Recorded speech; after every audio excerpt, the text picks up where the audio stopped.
الحمد لله نحمده ونستعينه ونستغفره ونؤمن به ونتوكل عليه ونعوذ بالله من شرور أنفسنا ومن سيئات أعمالنا من يهده الله فلا مضل له ومن يضلله فلا هادي له ونشهد أن لا إله إلا الله وحده لا شريك له ونشهد أن سيدنا ومولانا محمدا عبده ورسوله صلى الله تعالى عليه وسلم أما بعد فأعوذ بالله من الشيطان الرجيم بسم الله الرحمن الرحيم يا أيها الذين آمنوا كتب عليكم الصيام كما كتب على الذين من قبلكم لعلكم تتقون صدق الله مولانا العظيم اللهم صل على سيدنا ومولانا محمد وعلى آل سيدنا ومولانا محمد وبارك وسلم۔ محترم بزرگوں اور دوستوں، عزیز ساتھیوں، اللہ رب العزت کا یہ فضل و کرم اور اس کا احسان ہے کہ اس نے ہم سب کو رمضان المبارک کا بابرکت مہینہ عطا کیا اور اس مہینے کی برکات سے فائدہ اٹھانے کی توفیق عطا فرمائی۔ میرے بزرگوں، اللہ رب العزت کی کائنات میں جتنی بھی فانی چیزیں ہیں ان تمام کے اندر فرق مراتب کو ملحوظ رکھا گیا۔ ہر چیز کے اندر درجات کے اعتبار سے فرق ہے۔ کوئی چیز اعلیٰ درجے کی ہے، کوئی اس سے کم درجے کی ہے۔ جیسے پورے ہفتے کے اندر جمعے کے دن کو اللہ رب العزت نے ایک خاص فضیلت عطا فرمائی، ایسے ہی آسمانی کتابوں میں قرآن کریم کو اللہ نے ایک نمایاں مقام عطا فرمایا۔ سال کی تمام راتوں کے اندر شب قدر کو اللہ نے ایک عجیب فضیلت عطا فرمائی۔ انبیاء کرام کی فہرست میں نبی کریم علیہ السلام کا مقام اعلیٰ اور نمایاں ہے۔ بعینہ ہی اسی طرح سال کے 12 مہینوں کے اندر رمضان المبارک کے مہینے کو اللہ رب العزت نے ایک خاص فضیلت عطا فرمائی ہے، اور جو مقام اللہ نے اس مہینے کو عطا کیا وہ دوسرے مہینے کو حاصل نہیں ہے۔ اس کا اندازہ اللہ کے نبی علیہ السلام کی اس حدیث سے لگایا جا سکتا ہے۔ اللہ کے نبی علیہ السلام نے فرمایا کہ جب رمضان المبارک کا مہینہ شروع ہوتا ہے تو پہلی رات ہی کے اندر تمام شیاطین اور سرکش جناتوں کو بیڑیوں کے اندر جکڑ دیا جاتا ہے، جہنم کے تمام دروازوں کو بند کر دیا جاتا ہے اور پورا مہینہ کوئی دروازہ نہیں کھلتا۔ اسی طریقے سے جنت کے تمام دروازوں کو کھول دیا جاتا ہے اور پورا مہینہ کوئی بھی دروازہ جنت کا بند نہیں کیا جاتا۔ اور اسی پر بس نہیں، بلکہ ایک ندا دینے والا، ایک آواز لگانے والا یہ آواز لگاتا ہے کہ اے خیر کو طلب کرنے والے لوگوں آگے بڑھو، اور اے شر اور معصیت کے لٹیرو دور بھاگو۔ اور ہر رات اللہ رب العزت کی طرف سے نہ جانے کتنے جہنمیوں کو جہنم سے نجات کا پروانہ ملتا ہے۔ اور یہ کسی ایک رات نہیں ہے، ہر رات یہ سلسلہ جاری ہے اللہ رب العزت کی طرف سے۔ یہ انتظام کیوں اللہ رب العزت نے کیا کہ رمضان کا مہینہ شروع ہوتے ہی تمام جناتوں اور شیاطین کو اللہ قید کرا دیتا ہے؟ یہ اس لیے تاکہ ایمان والے بندے، اللہ پر ایمان رکھنے والے بندے یکسوئی کے ساتھ، خلوص کے ساتھ اللہ رب العزت کی عبادت کر سکیں، اپنے اللہ کو راضی کر سکیں، تہجد گزاری کر کے، روزے کا اہتمام کر کے، تراویح کا اہتمام کر کے، ذکر و اذکار کا اہتمام کر کے اپنے نامہ اعمال کے اندر نیکیوں کا اضافہ کر سکیں اور اپنے اللہ کو راضی کرنے والے بن سکیں۔ کیوں؟ اس لیے کہ یہ وجہ پہلے بھی بیان کی جا چکی ہے کہ 11 مہینے تک انسان اللہ رب العزت سے دور رہتا ہے، 11 مہینے انسان تجارت کے اندر لگا رہتا ہے، 11 مہینے دنیا کے مشاغل کے اندر مشغول رہتا ہے، 11 مہینے انسان مسجدوں کے قریب نہیں آتا، 11 مہینے قرآن کریم کی تلاوت کو ہاتھ نہیں لگاتا، 11 مہینے اس کو اللہ رب العزت کے سامنے رات میں کھڑے ہو کر کے تہجد پڑھنے کی توفیق نہیں ہوتی۔ اللہ ایک برکت والا مہینہ دیتا ہے، شیاطین کو قید کر دیتا ہے کہ بندوں کو بہکانے والی چیز ختم ہو گئی، اب میرے بندے یکسوئی کے ساتھ پورا مہینہ میری عبادت کر کے مجھے راضی کر لیں اور دنیا کے اندر رہ کر کے اپنے نامہ اعمال میں نیکیوں کا اضافہ کر کے اپنے درجات کو بلند کرا لیں۔ اللہ رب العزت یہ مہینہ عطا کرتا ہے، لیکن میرے بزرگوں یاد رکھیں کہ اس مہینے کے اندر بھی جیسے 11 مہینے انسان دور رہا ویسے ہی بے راہ روی رہتی ہے، اور 50% لوگ بھی ایسے نہیں ہیں جو کما حق ہو اس کا حق ادا کرتے ہوں، جو مکمل روزے رکھتے ہوں، جو نمازوں کا اہتمام کرتے ہوں، جو تراویح کا اہتمام کرتے ہوں، جو قرآن کریم کی تلاوت کرتے ہوں، بلکہ ان کی زندگی جیسے دیگر مہینوں کے اندر گزرتی ہے ایسے ہی اس مہینے کے اندر بھی گزرتی رہتی۔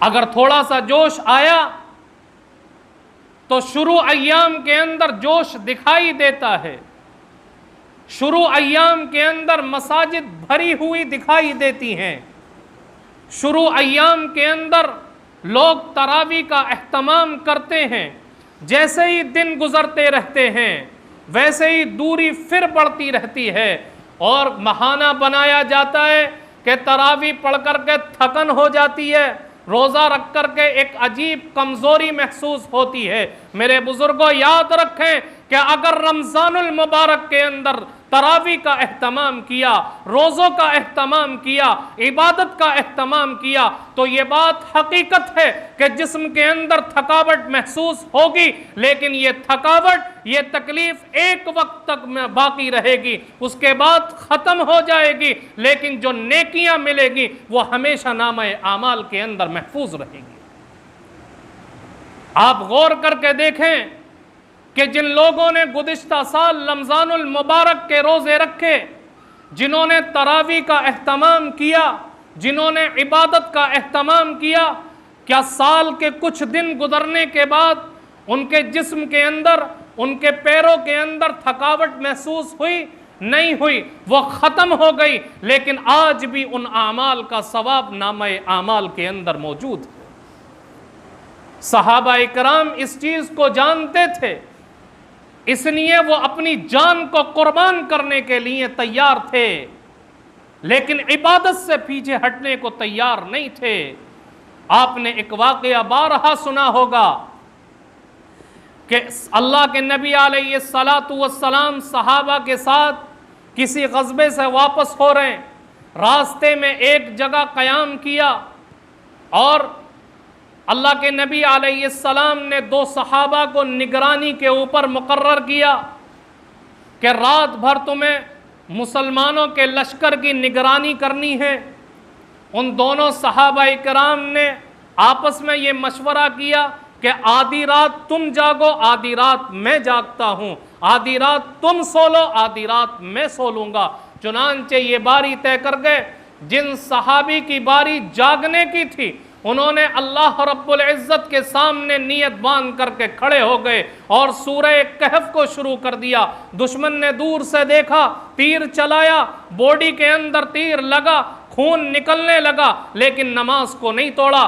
دشمن نے دوسرا تیر مارا، پھر جسم کے اندر لگا، لیکن نماز کو نہیں توڑا۔ بعد میں خیال آیا کہ اگر اسی حالت کے اندر میری موت ہو جاتی ہے تو اللہ کے نبی نے جو ذمہ داری سپرد کی ہے اس ذمہ داری کے اندر کوتاہی کرنے والا سمجھا جاؤں گا۔ نماز کو پورا کیا اور ان صحابی کو اٹھایا، کہا میرے بھائی مجھے تیر لگا ہے، تم نگرانی کرو، اور کہا کہ اگر مجھے اپنی جان کا خطرہ نہ ہوتا تو اگر میری جان بھی چلی جاتی تو سورہ کہف کو پورا کرنے سے پہلے میں نیت نہیں توڑتا، کیونکہ معلوم تھا ان کو کہ یہ جو زخم جسم کے اوپر لگ رہے ہیں، یہ جو خون نکل رہا ہے، ایک وقت کے اندر یہ تکلیف ختم ہو جائے گی، یہ زخم بھر جائے گا، لیکن جو نماز پڑھ کر کے اللہ کی عبادت کر کے جو ثواب ملے گا وہ نامہ اعمال کے اندر ہمیشہ باقی رہے گا۔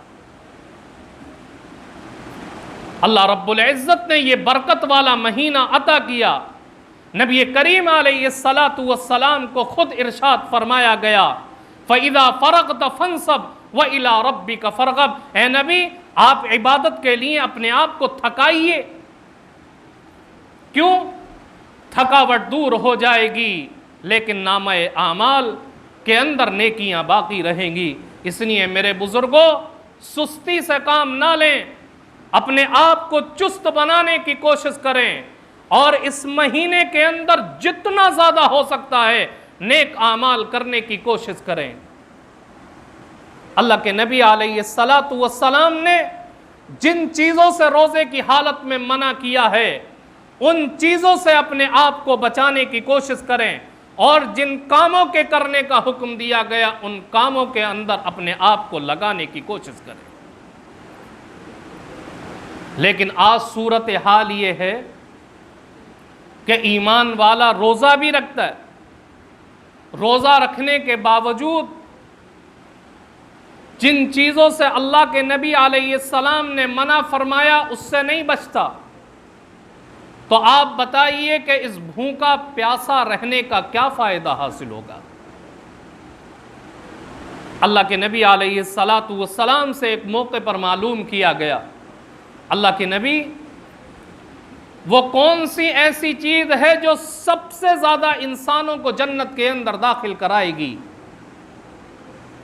اللہ کے نبی علیہ السلام نے فرمایا 2 چیزیں، ایک اللہ کا خوف اور دوسرے اچھے اخلاق۔ یہ 2 اوصاف ایسے ہیں جو سب سے زیادہ انسان کو جنت کے اندر لے جانے کا سبب بنے گا۔ پھر آپ سے معلوم کیا گیا اللہ کے نبی وہ کون سی چیز ہے جو سب سے زیادہ انسان کو جہنم کے اندر لے جانے کا سبب بنے گی؟ آپ نے فرمایا الفم والفرج، انسان کا منہ اور شرمگاہ، یہ 2 چیزیں ایسی ہیں جو سب سے زیادہ جہنم کے اندر انسان کو لے جانے کا سبب بنے گی۔ میرے بزرگوں اس حدیث کے اوپر غور کریں کہ منہ اور شرمگاہ کی حفاظت کا نام ہی روزہ ہے۔ منہ اور شرمگاہ کی حفاظت کا نام ہی روزہ ہے۔ آدمی اپنے منہ کی خرافات سے بچ جائے، منہ کی بکواس سے اپنے آپ کو بچا لے، شرمگاہ کی حفاظت سے، برائی سے اپنے آپ کو بچا لے، تو اسی کا نام روزہ ہے۔ اللہ کے نبی علیہ الصلاۃ والسلام فرماتے ہیں کہ اگر کوئی شخص روزہ رکھ کر جھوٹ بولنا نہ چھوڑے، مکاری اور عیاری نہ چھوڑے، تو اس کے بھوکا اور پیاسا رہنے کی اللہ کو کوئی ضرورت نہیں۔ اگر ہم روزہ رکھ کر بھی جھوٹ بول لیں، روزہ رکھ کر بھی غلط بات کر رہے ہیں، روزہ رکھ کر بھی بدنگاہی کر رہے ہیں، روزہ رکھ کر بھی اپنے آپ کو بے حیائی کے کاموں کے اندر ملوث رکھ رہے ہیں، روزہ رکھ کر بھی اپنے آپ کو گناہوں سے نہیں بچا رہے، تو کیا فائدہ ہوگا اس بھوکا پیاسا رہنے کا؟ کوئی فائدہ نہیں ہے۔ اللہ کے نبی علیہ السلام فرماتے، ایک واقعہ سناتا ہوں اس پر، جو چیز روزے کی حالت میں بھی مستقل پائی جاتی ہے مسلمانوں کے اندر، غیبت کرنا، برائی کرنا، جہاں بیٹھے روزہ رکھ کر کے وہیں غیبت چالو ہے، برائی چالو۔ اللہ کے نبی علیہ الصلاۃ والسلام کے زمانے میں دو خواتین تھیں، انہوں نے روزہ رکھا اور روزے کی حالت میں بیٹھ کر کے باتوں میں مشغول ہو گئی۔ کسی کا تذکرہ شروع ہوا اور اسی تذکرے کے دوران غیبت شروع ہو گئی، برائی شروع ہو گئی۔ ایک عورت نے برائی کی، دوسری نے برائی کی۔ ابھی کچھ وقت گزرا تھا کہ ایک صاحب اللہ کے نبی علیہ الصلاۃ والسلام کی خدمت میں حاضر ہوئے اور بتایا، اللہ کے نبی، ان فلاں دو عورتوں نے روزہ رکھا تھا، لیکن روزے کے اندر ان کی حالت عجیب ہو گئی، ان کی جان لبوں کے اوپر آئی ہوئی ہے، مرنے کے بالکل قریب ہے۔ اللہ کے نبی علیہ الصلاۃ والسلام کو بظاہر بذریعہ وحی یہ بات بتلا دی گئی تھی کہ ان دونوں عورتوں نے غیبت کی ہے۔ اللہ کے نبی علیہ السلام نے کہا کہ ان دونوں عورتوں کو بلا کر کے لاؤ۔ چنانچہ ان دونوں عورتوں کو حاضر کیا گیا۔ پھر اللہ کے نبی علیہ السلام نے غالباً حضرت ابو ہریرہ رضی اللہ تعالیٰ عنہ سے کہا کہ جاؤ ایک پیالہ لے کر کے آؤ۔ چنانچہ ایک پیالہ لایا گیا، اللہ کے نبی علیہ السلام کی خدمت میں پیش کیا گیا۔ اللہ کے نبی نے وہ پیالہ ایک عورت کو دیا اور کہا کہ اس کے اندر قے کرو۔ اس عورت نے جب قے کی تو اس کے منہ سے خون، پیپ اور گوشت کے ٹکڑے خارج ہوئے۔ اللہ کے نبی نے پھر وہ پیالہ لے کر دوسری عورت کے ہاتھ میں دیا اور کہا تم بھی قے کرو۔ اس عورت نے بھی قے کی تو اس کے منہ سے بھی خون، پیپ اور گوشت کے ٹکڑے نکلے۔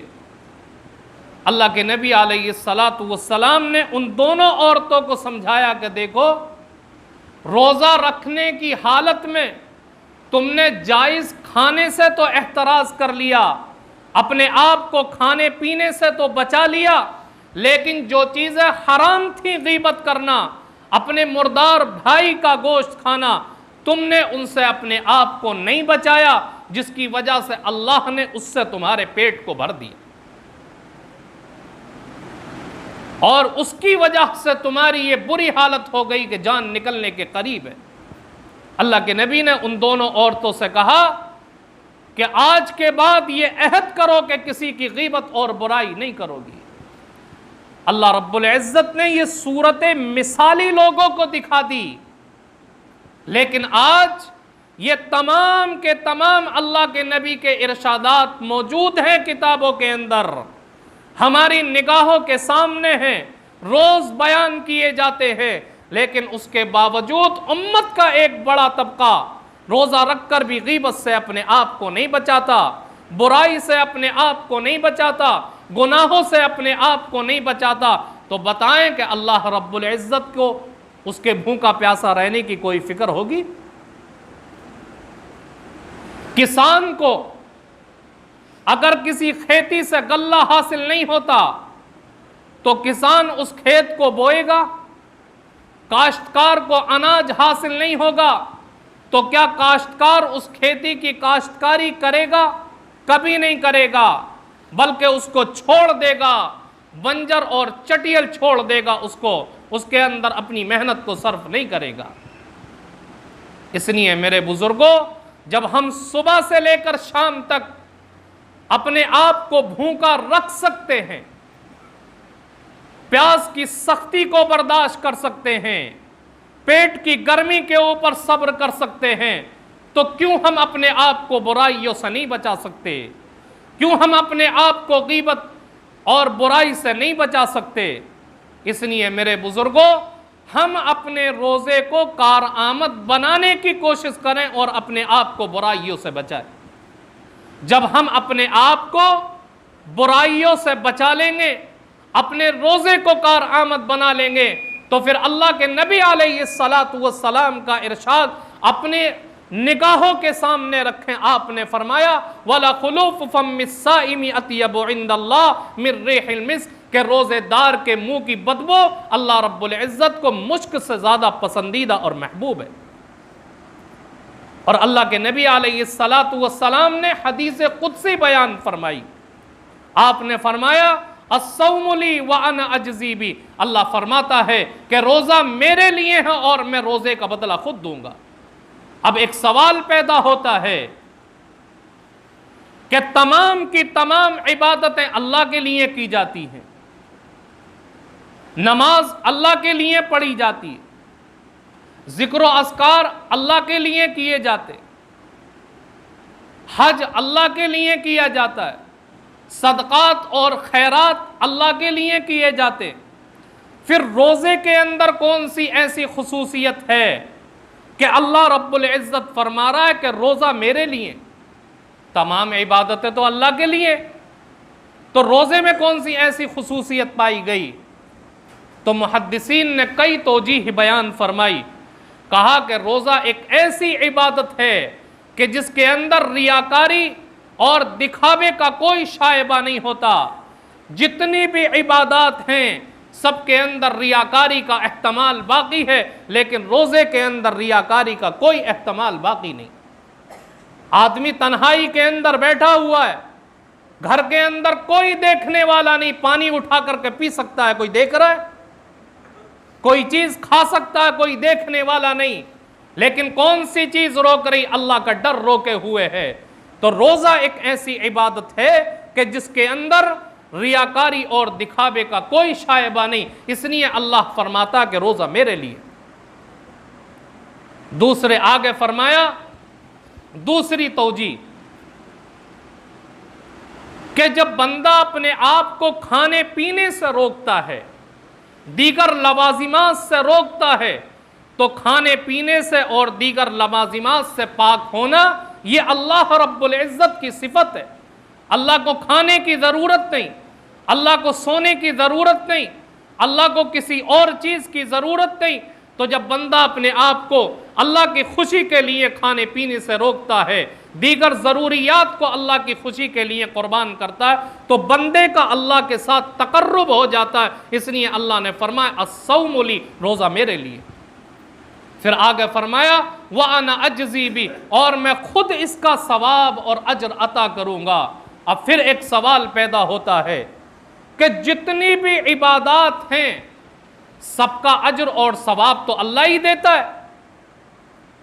اگر آدمی نماز پڑھتا ہے تو اس کا ثواب دربار خداوندی سے ملتا ہے، آدمی زکوٰۃ دیتا ہے تو اس کا ثواب دربار خداوندی سے ملتا ہے، حج کرتا ہے اس کا ثواب دربار خداوندی سے ملتا ہے، صدقات اور خیرات کرتا ہے اس کا ثواب دربار خداوندی سے ملتا ہے، ذکر و اذکار کرتا ہے، قرآن کریم کی تلاوت کرتا ہے، اس کا ثواب دربار خداوندی سے ملتا ہے۔ جب تمام عبادتوں کا ثواب دربار خداوندی سے ملتا ہے تو پھر روزے میں کون سی ایسی خصوصیت کہ اللہ فرما رہا ہے اس کا ثواب میں خود دوں گا؟ تو اس کی ایک وجہ تو یہ ہے جو حضرت حکیم الامت رحمت اللہ علیہ نے بیان فرمائی کہ جتنی بھی عبادتیں ہیں، جتنے بھی اچھے کام ہیں، ان تمام کا جب اجر دیا جائے گا اللہ کی طرف سے تو اس میں فرشتوں کا واسطہ ہوگا، لیکن روزہ ایک ایسی عبادت ہے کہ جس کا اجر جب بندے کو عطا کیا جائے گا تو فرشتوں کا کوئی واسطہ نہیں ہوگا۔ اللہ رب العزت اپنے ہاتھ سے خود بندے کو عطا کرے گا، اور جس کا ثواب اللہ خود عطا کرے اس کی اہمیت ہر کوئی سمجھ سکتا ہے۔ اس لیے میرے بزرگوں، یہ رمضان المبارک کا مہینہ اللہ نے ہمیں عطا کیا، اس کی برکت اور رحمتیں بے شمار ہیں، اس لیے ہم اپنی زندگی کے اندر جتنا زیادہ ہو سکے ان رحمتوں اور برکتوں سے فائدہ اٹھانے کی کوشش کریں اور اپنے روزوں کو کارآمد بنائیں، تاکہ اللہ رب العزت کے ہاتھ سے جب اجر ملے تو بڑی مقدار کے اندر ملے۔ اللہ تعالی ہم سب کو کہنے سننے سے زیادہ عمل کی توفیق عطا فرمائے۔ وما علینا الا البلاغ۔